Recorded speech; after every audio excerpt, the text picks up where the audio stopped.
Hello guys, welcome back to my another mini blog. তো আজকের ব্লগটা কি তোমরা কেউই জানো না। আজকের ব্লগটা হচ্ছে আমার ডান্স শুটের ব্লগ নিয়ে। আর তোমরা জিজ্ঞাসা করছিলে এই দুজনকে, এই দুজন হচ্ছে আমার স্টুডেন্ট। আর আজকে এতটাই গরম ছিল যে ওদের ডান্স করতেও প্রবলেম হচ্ছিল, কারণ টানা রোদের জন্য ওদের খুব কষ্ট হচ্ছিল। আর ওরা তো বাচ্চা, তাই ওদের একটু দেখিয়ে দিতে হচ্ছিল যে কেমন করে ওরা কি করবে না করবে, কারণ এর আগে ওরা কোনোদিনই এরকম কিছু করেনি। তারপর ওদের শুট শেষ হয়ে গেলে আমিও ঝপঝপ করে রেডি হয়ে যাই, তারপর আমি আমার শুট স্টার্ট করি। আর আজকে আমাদের পুকুরে এই ছোট ছোট কি সুন্দর শালু ফুল হয়েছিল, তো সেইগুলো নিয়ে ভিডিও করছিলাম। আর এই নাও তোমাদেরও দিলাম।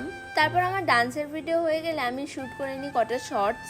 সেই ভিডিওগুলো তোমরা আমার আরেকটা ইউটিউব চ্যানেল আর ইনস্টাগ্রামে দেখতে পেয়ে যাবে। আমার এই ডান্সটা ফুল ভিডিও দেখার জন্য তোমরা আমার YouTube channel Shreya blog and shorts, ওই চ্যানেলে তোমরা গিয়ে দেখে নাও আর ঝপঝপ করে লাইক সাবস্ক্রাইব করে দাও। আর কেমন হয়েছে আমাকে বলবে কমেন্টে।